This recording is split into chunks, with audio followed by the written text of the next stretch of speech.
My favorite feature in our game has to be light and shadow gameplay. It's all dynamic, it's always there. When night rolls around, if you stick to the shadows of the building with Naoe or Yasuke, you can sneak past a whole lot of guards, surprise them, get to the core or where you need to go, and then take them out from there. With Naoe, you have ways to just extinguish lights if you want to. You can throw shuriken at them to break them, and there's a servant or a guard patrolling nearby and they notice that this light is off where it should be on because it's the night, they will actually go there to turn it on, and it's a very good way to get the job done this way. You do really feel like a shinobi, and that's super cool.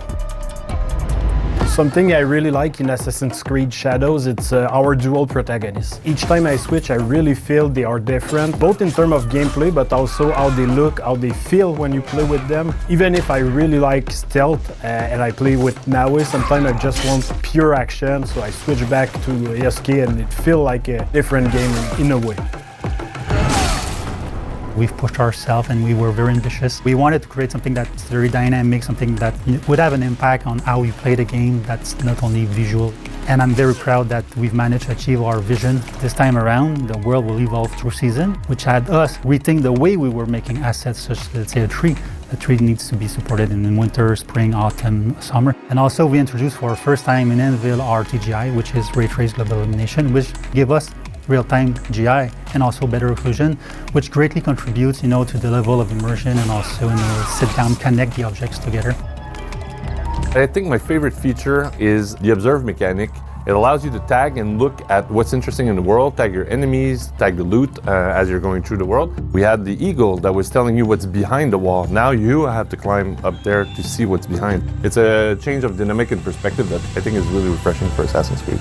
You meet people in the game and they become your ears and eyes into the world. So they give you opportunities, they allow you to find things that you couldn't find on yourself. So we don't tell you with markers where to go. So it's a system that's integrated into the hideout, keeps the surprises, keep you a little bit scared at times, it keeps you honest. I really like Seasons because it's not just a visual thing, it's also a gameplay thing. Or before you would have had to swim to get into the Tenchu, and now it's all frozen. You have bushes that you can hide in it in the spring and summer, and you can't in the winter. The leaves are gone and so on. This is something I really like. Walking on the roof, you have icicles falling if you're not careful, and that can warn the guards around you. These are the kind of things that are subtle, but they can make a huge difference. Force you to basically approach setup differently. Okay, I'm a fiend for animations. I love animation details. And I think my personal favorite is there's like a long chest.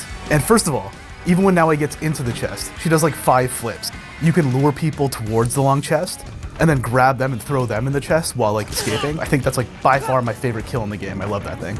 And on cold, crisp winter night, I like to find like the tallest rooftop I can on a Tenchu or something and just perch, just contemplating, meditative. Who knows what's gonna happen next?